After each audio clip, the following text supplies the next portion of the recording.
alunos, para mais uma aula. Esse vídeo vai estar imperdível. Sabe por quê? Eu vou te falar sobre uma expressão que João Batista ele utiliza a respeito de Jesus, que é a seguinte, tá lá em Mateus capítulo 3, verso de número 12. Ele fala o seguinte, ó: em sua mão tem a pá. Grava isso. Em sua mão tem a pá.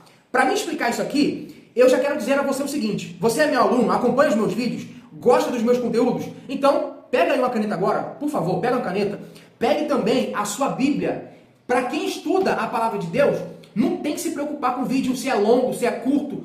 Você precisa aprender. Então, Bíblia, caneta e uma folha ou um caderno para você anotar as coisas, porque muita coisa que eu vou falar aqui vai te trazer uma compreensão do capítulo 3 que você vai me agradecer depois, tá certo? Vamos lá. Capítulo 3, verso 12, João vai dizer: em sua mão ele tem a pá. Eu já quero começar dizendo que isso aqui é uma parábola. É uma parábola de João. Arthur, o tema aqui não está dizendo que é uma parábola. Só que esse livro aqui, ó, eu estou baseado nesse livro aqui, que fala sobre todas as parábolas na Bíblia. Esse livro aqui aborda isso, todas as parábolas da Bíblia. Então, ele coloca essa expressão que João usa aqui como uma parábola. João, antes, ele havia também falado sobre o machado. O machado está posto à raiz das árvores. A árvore, pois, que não der bom fruto, é cortada e lançada ao fogo. Isso João está falando de juízo. Então, João está descrevendo que na mesma mão que tem o machado, também é a mão que carrega a pá. Quando João fala sobre essas coisas, que era comum no Oriente Médio, pá, machado, isso tudo era comum. Quem estava ouvindo, os seus ouvintes, estava entendendo a mensagem que João estava querendo dizer. Olha isso.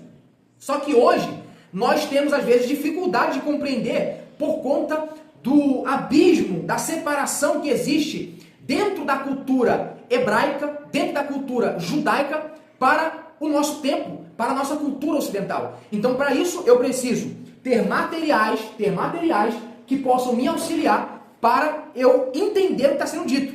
Então, vamos lá. Em sua mão, ele tem a pá. Isso aqui é referente a Jesus.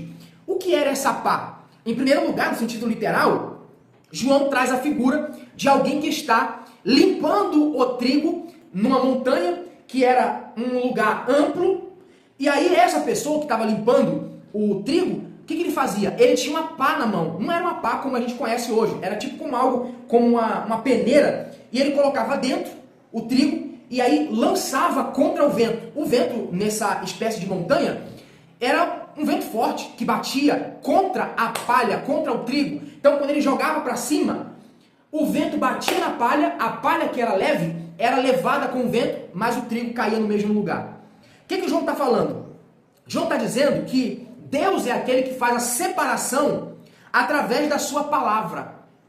A pá pode ser aplicada a três coisas que eu vou falar para você. Em primeiro lugar é a sua palavra, porque a palavra de Deus, ela limpa o ser humano, que permite-se ser limpado por ela. A Bíblia vai dizer no capítulo 15, verso 3 de João o seguinte: vós já estáis limpos pela palavra. Então a palavra é aquilo que limpa. Então essa pá aqui é aquela pá que faz distinção entre o que é e o que não é. Se for trigo, vai ser exposto ao vento, mas vai cair no mesmo lugar porque ele tem firmeza. Agora, essa palha, o que é a palha? Você sabe que a palha, ela é a casca do trigo. A palha é a casca do trigo. Então, essa casca tinha o simbolismo dos religiosos. Por quê? Porque os religiosos só viviam através de aparência, só viviam através de religiosidade. Eles eram hipócritas, fingidos, diziam ser uma coisa, mas na verdade não eram. Então a religiosidade era comparada com a palha, com a casca do trigo, que Jesus disse: olha, vai chegar o dia em que a minha palavra vai provar vocês. A minha palavra vai fazer distinção entre o trigo e a palha. Vai haver um vento que vai ser lançada tanto o trigo quanto a palha, o trigo vai cair no mesmo lugar, mas a palha vai ser levada com o vento porque não tem sustentação nenhuma, porque ele simplesmente vive de aparência, ele vive de casca, tá certo? Então quando ele fala, em sua mão tem a pá e limpará a sua eira, a eira aqui era a nação de Israel, eram os judeus, isso aqui era a eira. Então Deus estava dizendo através de João que Jesus, ao mesmo tempo que tem o machado para cortar, também ele tem na mão a pá, que ele vai expor você ao vento de tribulações, de perseguições, de aflições, para provar você, se realmente você é trigo ou palha. Olha que coisa interessante. Grave isso aí e anota isso. E o texto também vai dizer que essa pá, ela tem um simbolismo na palavra, como eu já disse. Por quê? Porque João capítulo 15, verso número 3 diz que vós já está limpos pela palavra de Deus. Agora também, o Espírito Santo, ele também é uma pá. Porque o Espírito Santo, ele tem o poder de nos limpar. Ele tem o poder de nos mudar. Ele tem o poder de nos transformar. O Espírito Santo também é considerado uma pá. Agora, uma outra pá também que pode aparecer no texto são as perseguições. A perseguição também é uma pá que separa o trigo do joio, o trigo da palha. A perseguição, ela faz isso. Você percebe em Mateus capítulo 13 que a perseguição faz muita gente que não é trigo desistir e cair fora. Então, dentro desse contexto aqui, eu expliquei para você o que é a pá que está na mão dele, que é a palavra, o Espírito Santo e as perseguições. Também expliquei que a expressão "e limpará a sua eira" é que a palavra de Deus era responsável, ou é responsável, por limpar tanto os judeus, tanto o povo de Israel, quanto também a igreja. Agora tem uma terceira afirmação aqui de João, que é a seguinte: "E recolherá no celeiro o seu trigo". Celeiro aqui pode dar duas conotações. Em primeiro lugar, segundo esse livro que eu estou mostrando para vocês, ele diz que, em primeiro lugar, o celeiro pode ser a igreja, porque a igreja reúne tanto o trigo quanto o joio e também a palha. Mas os três que eu falei para vocês, a palavra, o Espírito e as perseguições, ela vai separando, tá? Separando o trigo do joio, o trigo da palha. Só vai permanecer quem for trigo.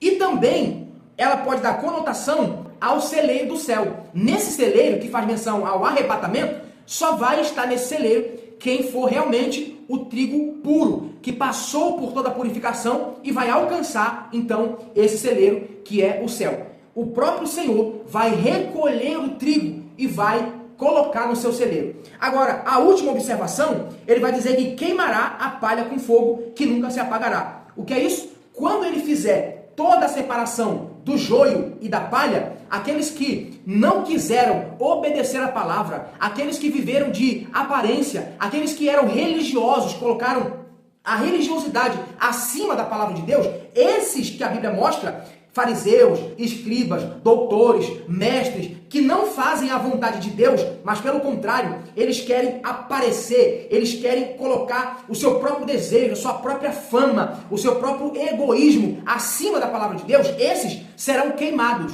serão lançados no inferno, no fogo eterno, porque a palavra queimará com fogo, que nunca se apagará, ele faz menção aqui ao juízo. Então, todo esse contexto aqui, só o verso 12, eu mostrei para você que tem todo esse argumento. Então eu espero que você tenha compreendido aquilo que eu quero trazer para você, tá bom? Espero que você tenha compreendido esse texto, espero que esse texto tenha te ajudado a elucidar a Bíblia Sagrada, principalmente em Mateus capítulo 3, verso 12 e todo o seu contexto. E espero que esse vídeo possa ser bênção para a sua vida, tá bom? Que Deus abençoe você, sua casa e a sua família.